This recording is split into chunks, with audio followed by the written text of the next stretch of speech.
sumber yang tak serta hubungannya dengan atau pengaruhnya terhadap lokasi berbagai macam usaha atau kegiatan lain, baik ekonomi maupun sosial.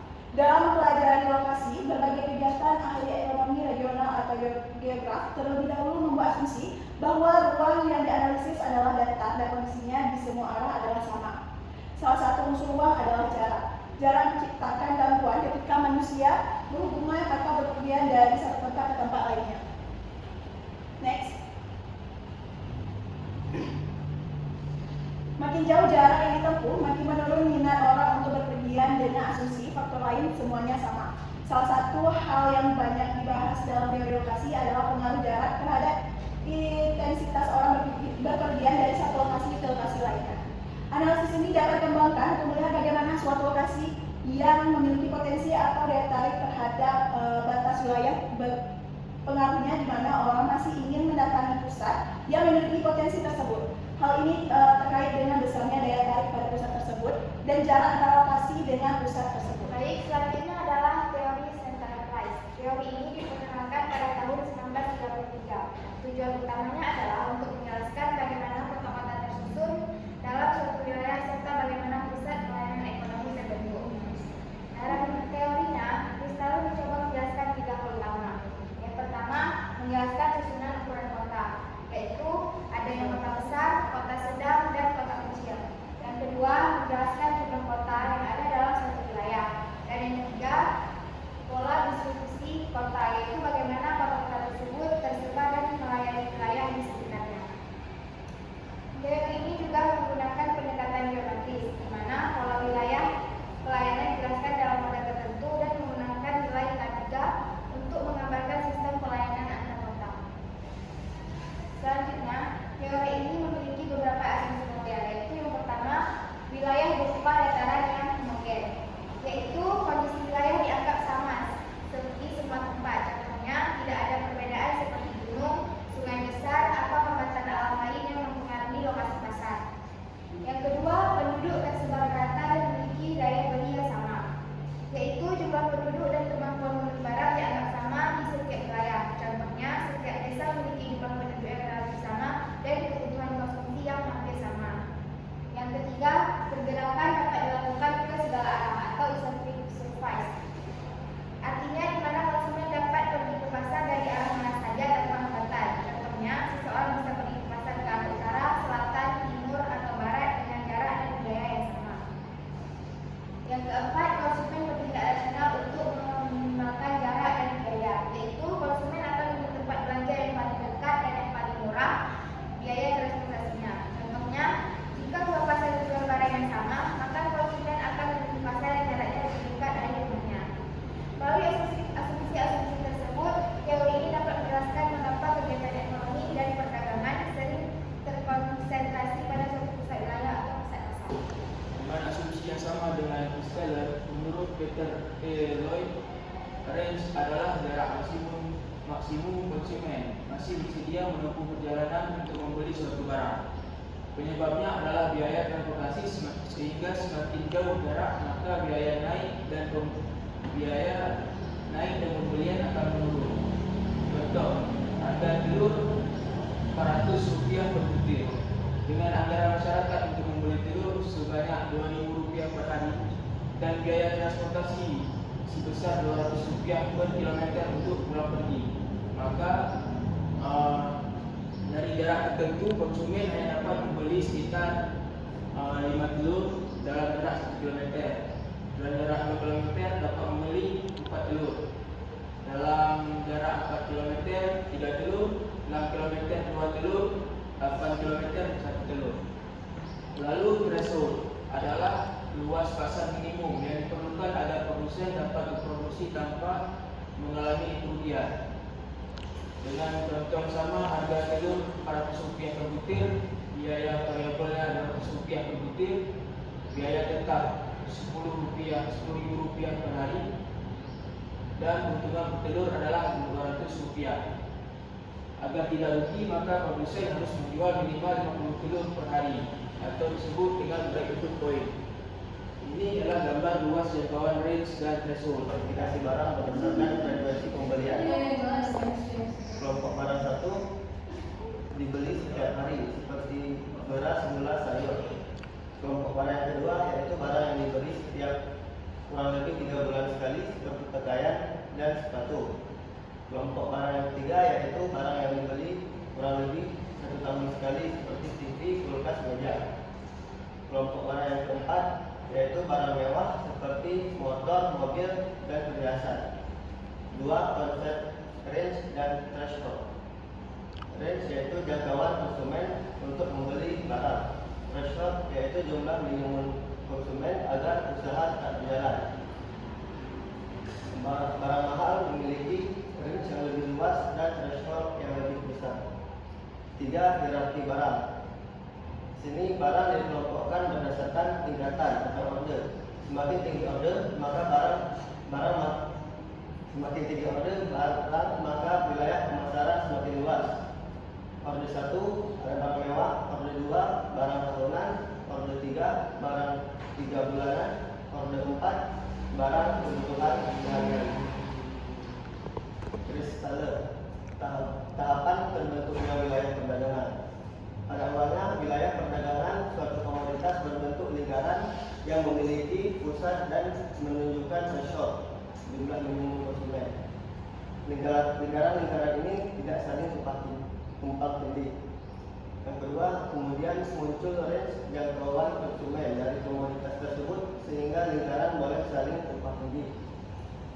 3. Area yang tumpang tindih kemudian dibagi antara pusat-pusat terdekat sehingga terbentuk pola wilayah berbentuk heksagonal yang menutupi seluruh wilayah tanpa tumpang tindih. 4. Setiap barang memiliki tingkatan order yang berbeda dengan prinsip K sama dengan 3. Ukuran heksagonal barang order lebih tinggi 3 kali lebih besar dari order di bawahnya. Setiap heksagonal memiliki pusat pelayanan dan heksagonal yang sama besar tidak saling tumpang tindih, tetapi yang berbeda ukuran bisa saling bertumpang tindih. 5. Prinsip K sama dengan 3. Wilayah dan order tertinggi lebih luas dari order rendah. Contoh, wilayah order 1 sama dengan 3 kali wilayah order 2. 6. Konsentrasi produsen dan pedagang. Produsen dan pedagang berkumpul di pusat wilayah. Hal ini menyebabkan terbentuknya kota sebagai pusat perdagangan. Terjadinya konsentrasi produsen atau pedagang dari berbagai jenis barang. Yang pertama, konsentrasi produsen atau pedagang. Menurut Walter Christaller, produsen berbagai jenis barang cenderung berkumpul di pusat wilayah. Konsentrasi ini memudahkan konsumen membeli berbagai barang di satu tempat. Konsumen tidak perlu pergi ke banyak tempat sehingga biaya transportasi lebih efisien. Kondisi ini mendorong terbentuknya pusat perdagangan atau kota. Selanjutnya ada range atau jangkauan pasar, di mana range adalah jarak maksimum konsumen masih bersedia membeli suatu barang. Contohnya, jika hanya menjual telur, range-nya sekitar 8 km. Jika menjual telur dan beras sekaligus, range-nya bisa mencapai 18 km.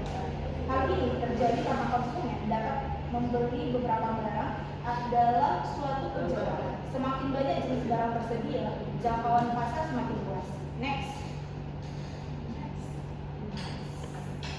Threshold atau pasar minimum. Threshold adalah jumlah atau luas pasar minimum agar usaha dapat bertahan. Jika pedagang hanya menjual satu jenis barang, maka ia membutuhkan lebih banyak pembeli. Jika menjual lebih dari satu jenis barang, kebutuhan pasar minimum menjadi lebih kecil. Hal ini membuat pedagang dapat bertahan dengan wilayah pasar yang lebih kecil. Pertama, range atau jangkauan pasar adalah jarak maksimum yang bersedia ditempuh konsumen untuk membeli suatu barang atau jasa. Artinya, seberapa jauh konsumen mau datang ke suatu tempat untuk berbelanja. Kemudian yang kedua adalah threshold atau pasar minimum, yaitu jumlah minimum konsumen yang dibutuhkan agar suatu usaha atau toko dapat bertahan dan tetap beroperasi. Hubungan antara keduanya adalah ketika range pasar semakin luas, maka jumlah konsumen yang datang juga akan semakin banyak. Dengan bertambahnya jumlah konsumen tersebut, maka threshold atau jumlah minimum pembeli lebih mudah terpenuhi bagi para pedagang. Sebaliknya, jika range pasar kecil, maka konsumen yang datang juga sedikit sehingga threshold sulit terpenuhi dan usaha menjadi sulit untuk bertahan. Jadi dapat disimpulkan bahwa range yang luas dapat membantu terpenuhinya threshold dalam suatu pasar. Next. setelah memahami hubungan antara rent dan threshold, kita bisa melihat bagaimana hal ini berhubungan dengan pusat pasar atau central place. Pusat pasar adalah wilayah yang menjadi pusat kegiatan ekonomi, tempat berkumpulnya berbagai pedagang dan layanan yang memenuhi kebutuhan masyarakat. Ketika suatu tempat menyediakan jenis barang dan jasa, maka konsumen dari berbagai daerah akan datang ke tempat tersebut. Hal ini membuat jangkauan pasar atau rent menjadi lebih luas. Dengan banyaknya konsumen yang datang, maka threshold bagi para pedagang juga lebih mudah dipenuhi. Akibatnya, semakin banyak pedagang yang membuka usaha di tempat tersebut. Lama-kelamaan, wilayah tersebut berkembang menjadi pusat perdagangan atau pusat pasar utama karena terjadi konsentrasi aktivitas ekonomi di suatu tempat. Konsentrasi produsen atau pedagang dari barang sejenis. Konsentrasi produsen atau pedagang barang sejenis adalah kecenderungan para pedagang yang menjual barang yang sama untuk berlokasi berdekatan pada suatu tempat atau wilayah tertentu. Fenomena ini sering dijumpai di pasar tradisional maupun di pusat perdagangan modern. Tujuan utama dari konsentrasi ini adalah untuk memudahkan kegiatan perdagangan, meningkatkan efisiensi distribusi serta menarik lebih banyak konsumen. Dengan berkumpulnya pedagang yang menjual barang yang sama di satu lokasi, kawasan tersebut dapat berkembang menjadi pusat perdagangan khusus untuk jenis barang tertentu. Contohnya, pedagang lepas di suatu deretan toko, pedagang lain dalam suatu blok pasar, pedagang sayur yang terkumpul di satu bagian pasar. Dalam konsep kota, range dan threshold individu bergabung menjadi range dan threshold kota. Beberapa kegiatan membutuhkan jumlah konsumen minimum atau threshold, misalnya bank, bioskop, universitas, rumah sakit, jalur penerbangan komersial, pedagang sayur dalam satu bagian pasar. Range kota menggambarkan wilayah pengaruh suatu kota.